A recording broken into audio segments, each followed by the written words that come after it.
May I come in, sir? Yes, come in. Good afternoon, sir. Good afternoon. Good afternoon, ma'am. Good Please afternoon. be seated. Thank you so much, sir. Are you fully vaccinated? Yes, sir, I'm doubly vaccinated. Okay. No symptoms of COVID, I suppose? No, sir. May remove your mask. Sure, sir. Thank you, sir. T. Sri Pooja. Yes, sir. Please introduce yourself to the board, highlighting your educational qualification and work experience, if any. I am Shri Pooja Tirumani. I am from Andhra Pradesh. I have been born and brought up in Kadapa district of Andhra Pradesh. I have done my bachelor's of electronics, bachelor's of technology in electronics and communication engineering from NIT Karnataka. And I haven't worked professionally, but I have been teaching as a hobby.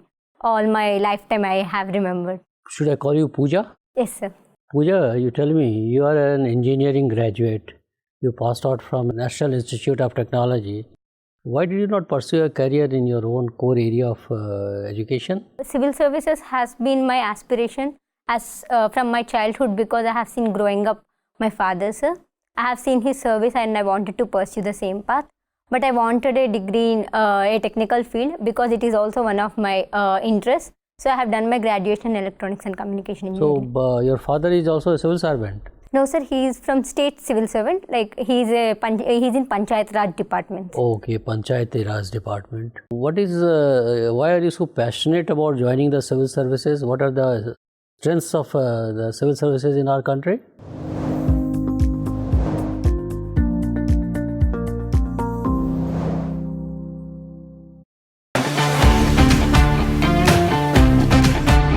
Of civil services in our country is the beautiful framework it provides, and the way it trains and it provides challenging and diversified roles to civil servants. And civil servants can make unique and innovative decisions which can actually make changes in the real field in real time. And third thing is they can make the public service delivery, and they can make the service delivery very effective. You must have seen or heard about the working of Indian bureaucracy. What is one thing you want to change in the Indian bureaucracy? Indian bureaucracy has different kinds of problems. One thing which necessarily needs to be changed is the adaptiveness and dynamic nature in the civil services and bureaucracy, where it needs to be constantly trained, constantly changed according to new circumstances and new challenges of the changing times. So, how you go about it? We have seen government has come up with a new plan like Mission Karam Yogi, which is identifying the roles, capacities and capabilities of the civil servants, and is focusing on all-time giving training to civil servants. So, I believe it is a first step, and more such innovatives like training civil servants in specific fields, in challenging fields like cyber intelligence. These kind of efforts can make the civil services more dynamic. Pooja, you are from Andhra Pradesh. Andhra Pradesh is branded as a sunrise state. So why this branding Andhra Pradesh as a sunrise state? What are the features of this sunrise state? Andhra Pradesh is known for its good agricultural productions, and it is also known as the food bowl of the India because of its great fertile lands. And one more opportunity Andhra Pradesh is having is it is newly developing, and it is getting its development in all fields. So it is shown as a state which is having a huge scope for improvement. So it's also rolling out the carpet for big ticket projects. So how it is rolling the carpet? What way? Andhra Pradesh is inviting many international and multinational projects into the state. As the opportunity being given to develop state from current stage. So it is using this for inviting industries into solar, into automobile, into manufacturing, and also it is focusing on sectors like logistics. By improving this kind of sectors and making it an integrated development, it is inviting many industries. The state has also developed a unique system of land pooling. Are you aware of this? Yes, sir. What is the concept of land pooling in Andhra Pradesh? Andhra Pradesh has tried land pooling in the process of capital development, where it has acquired land from the farmers, but it also hasn't deprived them of their rights. It has made them retain their rights and also made a plan to give them back revenues out of the capital development, sir. The state is also power surplus. How it has achieved? Pardon, sir, I couldn't hear that. The state of Andhra Pradesh is also power surplus. The surplus in power. How it has achieved? I'm sorry, sir, I'm No not aware of idea. it. There is a project called Fiber Grid Project. Any idea about that? Yes, sir. Andhra Pradesh has been trying a lot in making FiberNet accessible to Gram Panchayat levels, and it is called as AP FiberNet, and it is widespread over all the villages. Currently, I am staying not in a municipality and village, and we also use AP FiberNet, sir. The concept of UP government is visible governance and invisible government. What do you mean by this? Visible governance is the effects of the governance and the effects of public service delivery should be visible to the people. And invisible government means the process, the cumbersome approvals and the requirements to visit officers and officers should be invisible. Okay, thank you. Thank you, sir. Pooja, tell me something about your name. My name has 3 words, Tirumani, Shri Pooja. In Andhra Pradesh, we put surname in the first, so it is Tirumani. Tirumani has origins in Tamil, which means Shriman or a respectful word addressing. And Shri is a word representing auspiciousness. Hence, my name is given Shri as a prefix. And Pooja is a word for worship. Sir. Okay, and in Tirumani, what is the meaning of Tiru, word Tiru? Tiru is good and benevolent type, sir. Okay, so what is Tirukural? No, sir, I am not aware You of don't the have word. the idea. Can you differentiate between Sangam of South India and Sangam of North India? Sangam of South India is representing the literature which has flourished in various phases in Chola and Chera and Pandya. And I am not aware of Sangam of North India. I'll look into it, sir. Okay, you'll look into that. So you are aware of Sangam literature Yes, sir. and you don't know anything about Tirukural. That is one of the literature associated with. Yes, sir. Now you can recollect? Tirukkural, it represents grammar, I guess. I couldn't recall currently, sir. That is Tolkapiyam. I'm sorry, sir. I'll look into it, sir. No problem. Have you heard of Silpadikaram or Manimekalai? Yes, sir. Silpadikaram and Manimekala, I have heard. These are 2 of the 3 epics of the Tamil literature, sir. And besides these 2 Tamil epics, you do have any other epics in Indian history? Indian history also has epics like Ramayana and Mahabharata, sir. Yes, sir. Those are the only 2 I can recall currently, sir. Okay. And what is the difference between sociology and anthropology? Sociology is identifying various aspects of society, and it is mostly synchronic, sir. It identifies the social aspects of current and a little before period. Anthropology traverses through various time periods, and it also extends its scope of study to biological aspects and also social aspects. So anthropology has depths in varied fields, sir. Okay. Pooja, do you have any idea about Radcliffe Brown's study of kinship? Goa Vivo daily steal deal से best price पाओ और use नहीं किया तो पछताओ.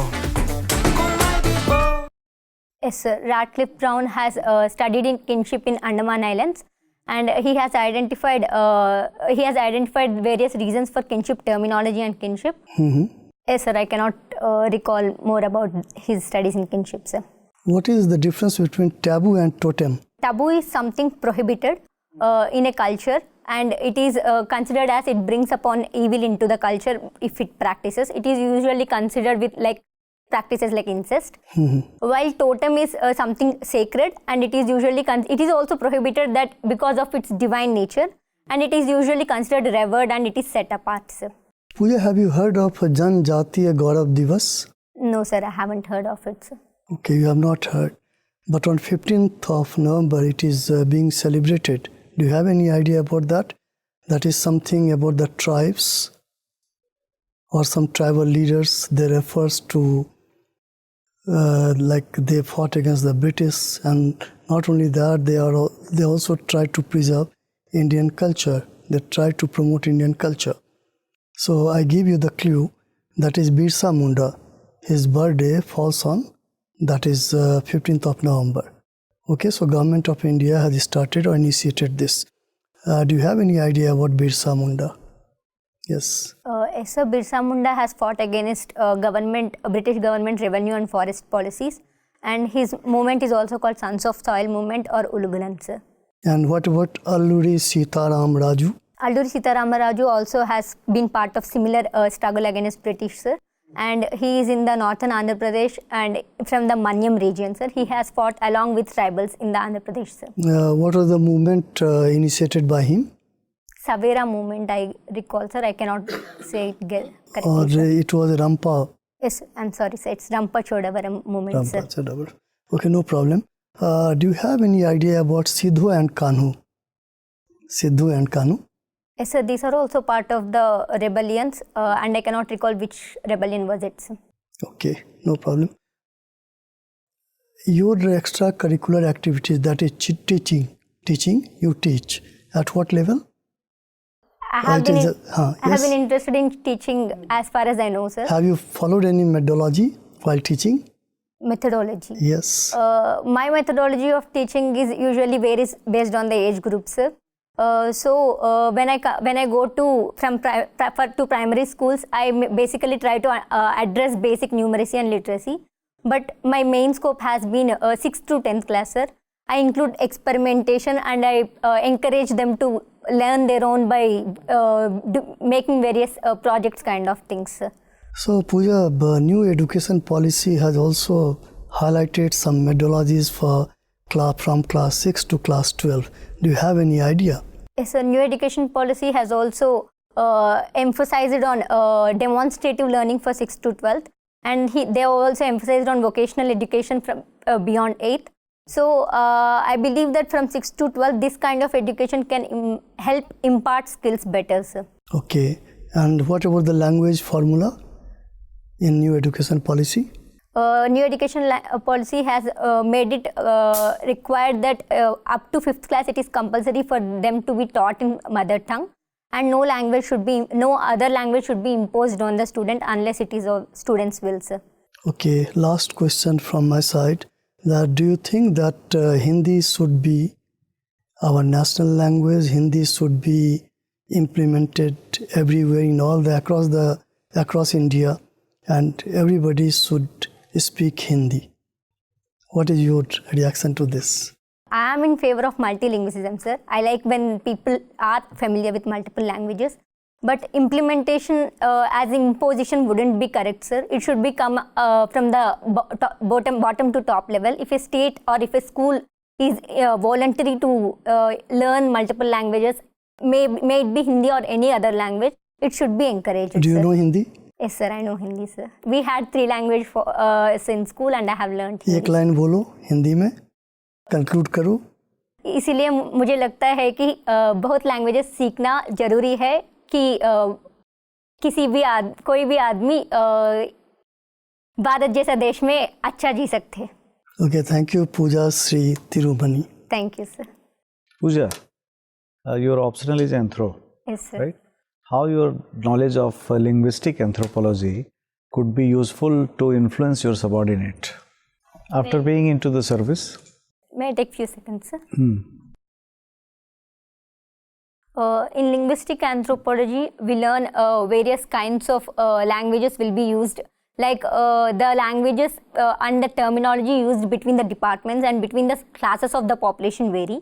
So I would be, wherever I get into the administration, I would be learning the local slangs or local emotional or local important aspects of the language, and I try to use them to create good motivations in the services. And second thing is, most of the languages exclude female sections or exclude certain sections of the population. So I would be making language more inclusive to make it ideologically imparted that all sections to be included. Very good. Tell me some constitutional provision regarding women. Constitutionally, we have given fundamental rights like 14, 15 and 16 where we provide equality, and 15 we have been giving positive discrimination to women in various cases, and also in the public employment. And apart from this, in the local bodies, we have been giving 33% reservation for women as mandatory, which has been extended to 50% by more than 20 states. And yes, sir, these are what I can recall. So, skill development is more important or reservation? What is your take? At the current stage of India, both are equally relevant. But I would believe in coming days, reservation should take a lesser space out of the economy, and skill development should pick a bigger pace. Okay. It is said that maximum governance and minimum government. And this is the seminal statement of the government of India nowadays. What it means exactly? Maximum governance, we should improve the services to the public, and we should improve the availability and accessibility of the services. While minimum government should be lesser laws, lesser officers, and lesser judicial litigations involved with the provisions. So by making the government less visible and less obstructing to the public and more facilitating to the public will achieve maximum governance. Okay. Why we are proceeding for the downsizing of the government or rolling back of the state, or you can say the right sizing of the government for better governance? First thing I can think of for downsizing of the government is downsizing the legal or frivolous laws. Like we have recently drawn back more than 1800 laws. So this kind of frivolous laws, by reducing it, we can improve governance.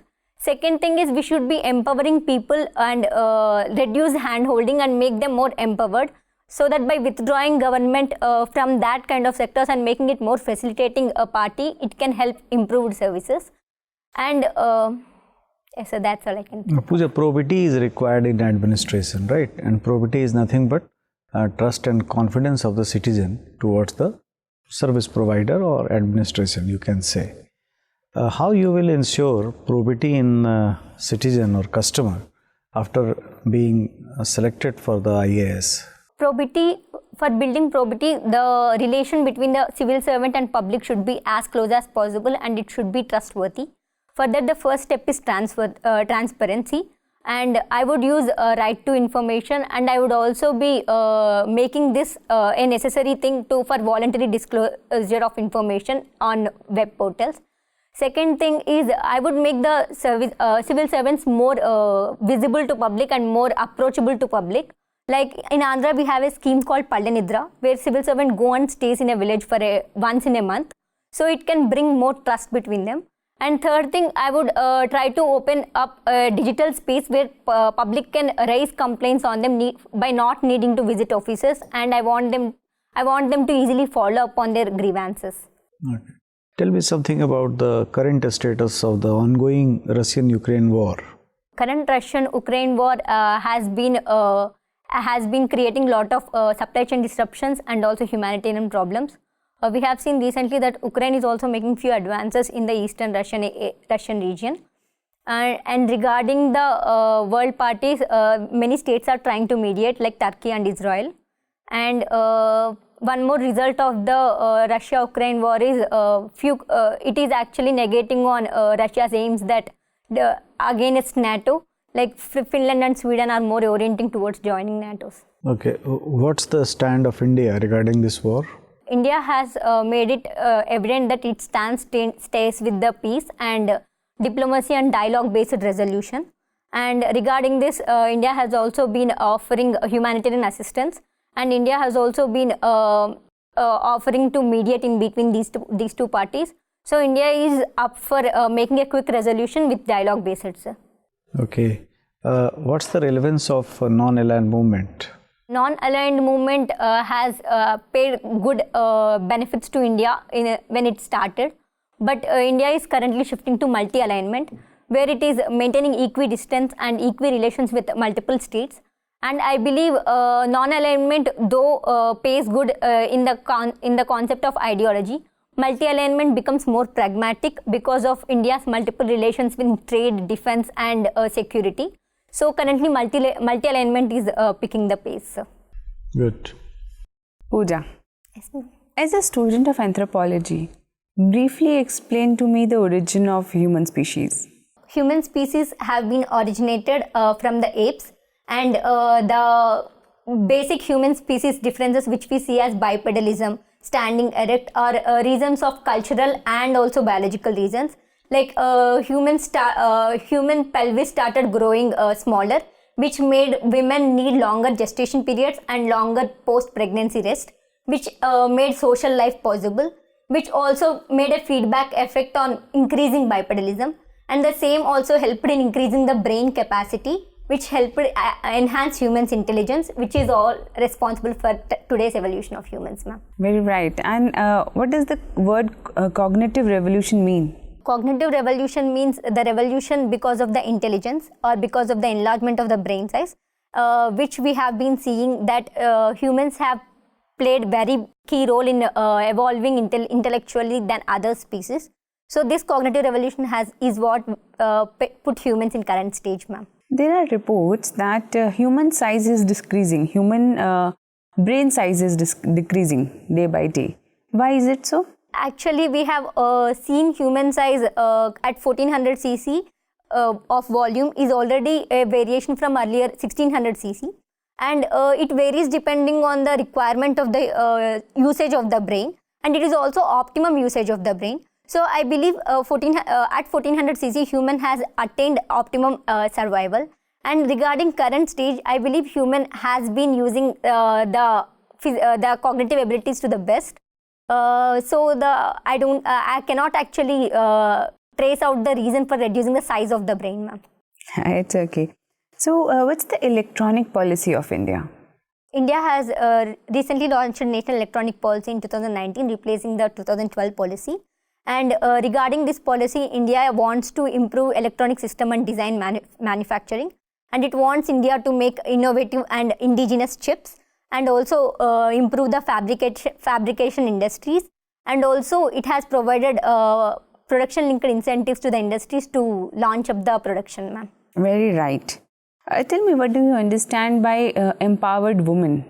For me, empowered woman means a woman who feels empowered, which comes only when she is made feel empowered at home, and then she is made feel empowered through educationally, which makes her be capable to get empowered in any sector, like economically, politically and socially. And third thing is health empowerment. Women needs her health issues to be addressed on equal par with the men. Then only a woman can be comprehensively empowered, ma'am. Why are women less aggressive than men? I feel there are biological reasons and socially conditioned reasons, ma'am. Biologically reasons are where women needs to be more caring party of the child rearing, and which made it biologically, genetically coded that women needs to be more empathetic and more emotionally intelligent. And second thing is socially conditioned, where women is made to believe that she has to be docile and less aggressive to make it an accommodative social group, ma'am. So my last question to you, tell me, in current scenario, 3 major current affairs which you think will go into history. May I take few seconds, ma'am? Yes, ma'am.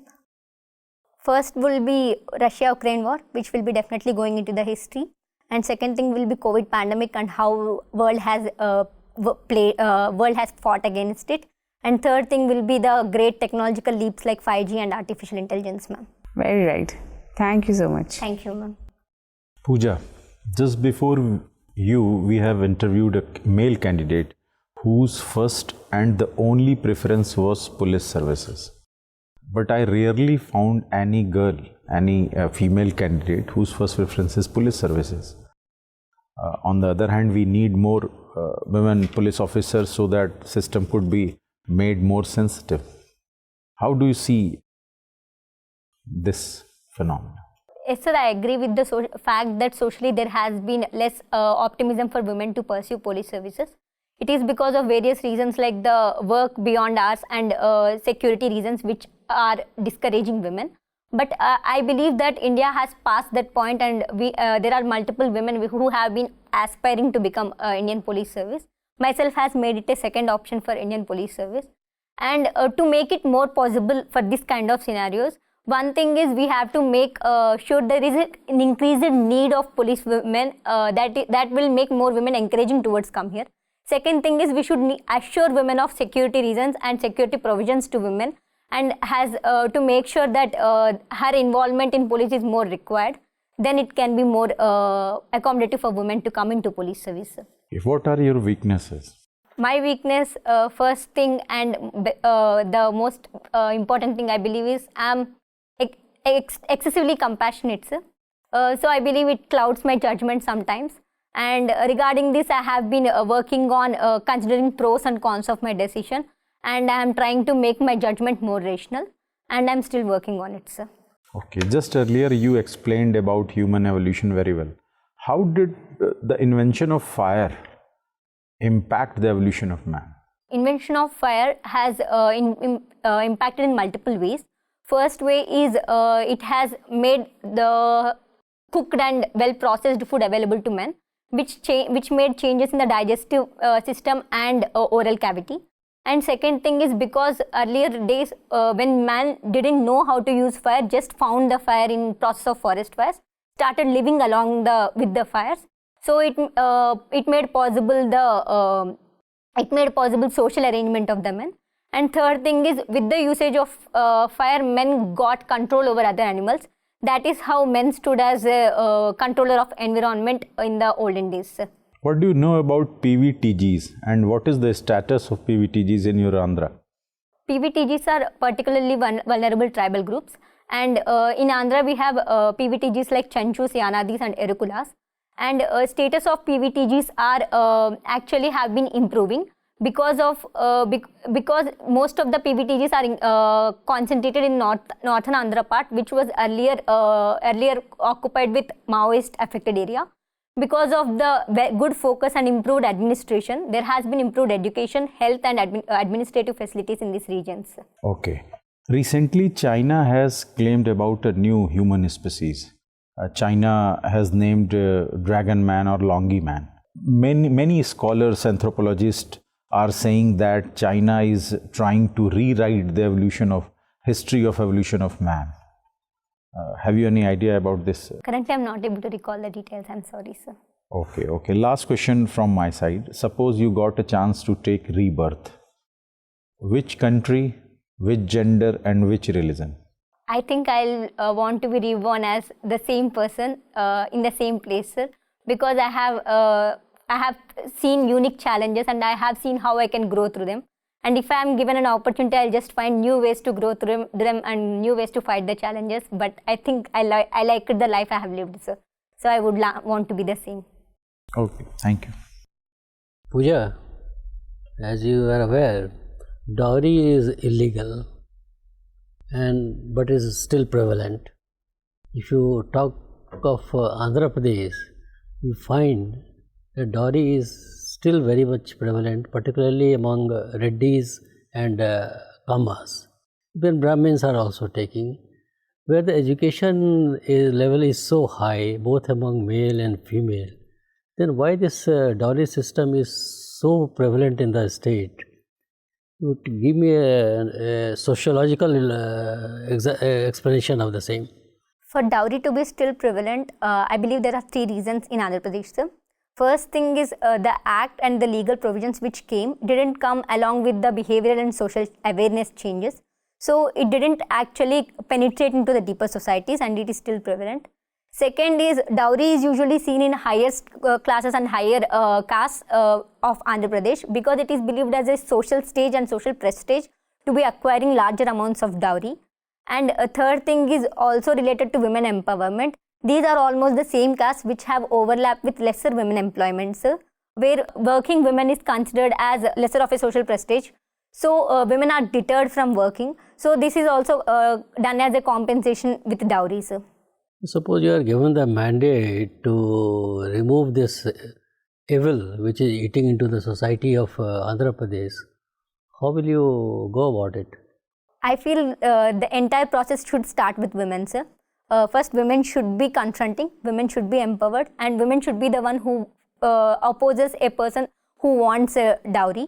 So, coming to me, I will use my two strengths like cartoons and teaching. I will approach children through cartoons, and I'll make girl child more known that dowry is not a feasible thing, and dowry shouldn't be practiced.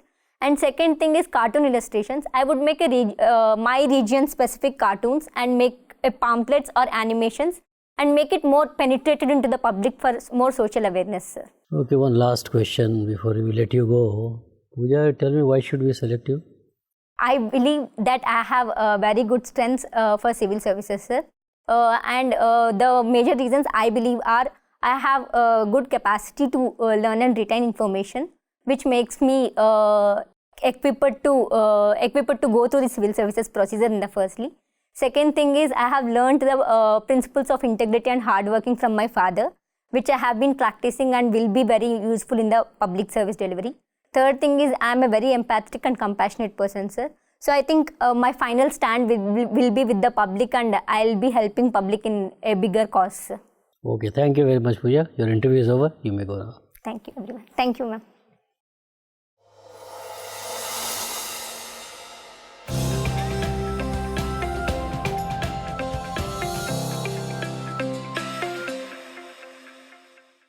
Sit, Pooja.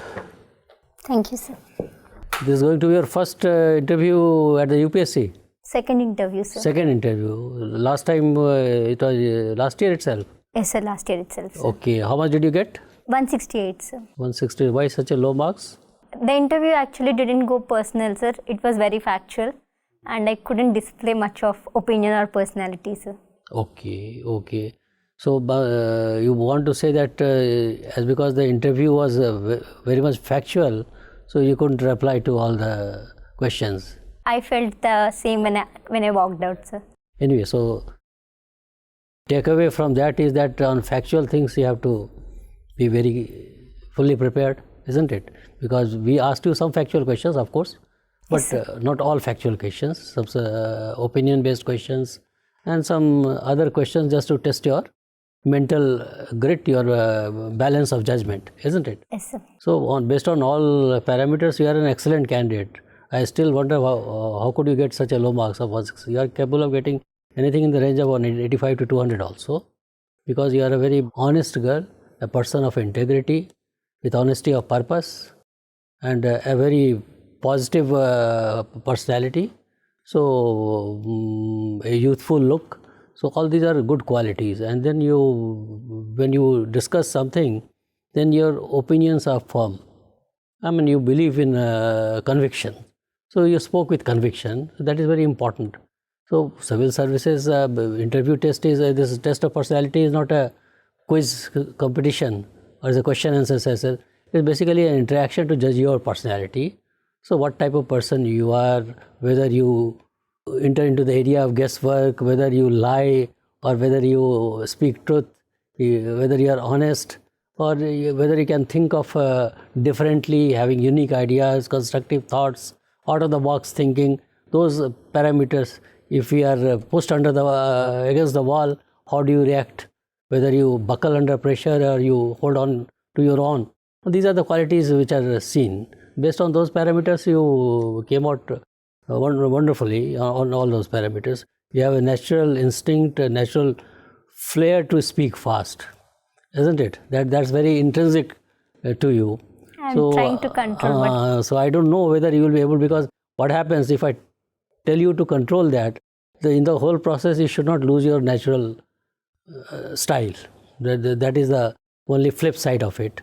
Without losing your originality, your natural style, if you are able to slightly tone it down, then it will, because you are a wonderful speaker, your excellent communication skill. Only thing is that flair with you to speak slightly fast.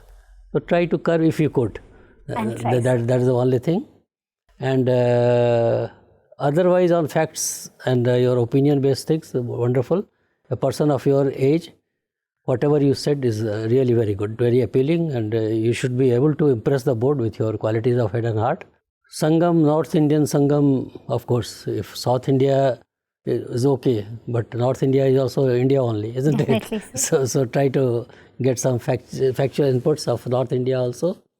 And anything else you want to ask? Otherwise, we didn't find any fault in your interview at any stage. Listen to over 90 million songs ad-free and over 15 million podcast episodes with Amazon Prime Music. Download now. Except for your style of delivery. Style is good, the pace of delivery, so to say. You stayed energetic, you kept on smiling, radiance on your face. These are good qualities. And you showed your confidence also. So these are very good qualities of a civil servant. One question I have, sir, on the question of why should we select you? Should I be talking about competencies or should I be just talking about personal traits? Personal traits. personal traits. It has to be, it's a personal question. Why should I? So it's always to be, the way you spoke was wonderful. This is how you should. Then regarding your sense of dressing and all, will you be going with this saree only? No, sir, I felt I think my colleague will tell you something on this. I think you should change your sari. Actually, I too felt it's little heavy to carry, ma'am. I don't know what is your opinion. It's a little too bright a color. So if you go for some subtle color, it will be more suitable to your personality. Definitely, ma'am. I have a backup. I'll You try are going in that sari, na? You are not going in other dress. I'm going in sari. Sari only. And sari suits you very well. So go for a simple blouse and a simple sari. Definitely, ma'am. Thank you so much. And what about your ring, which you are wearing? A question may be asked whether you are a fatalist, whether you believe in fate.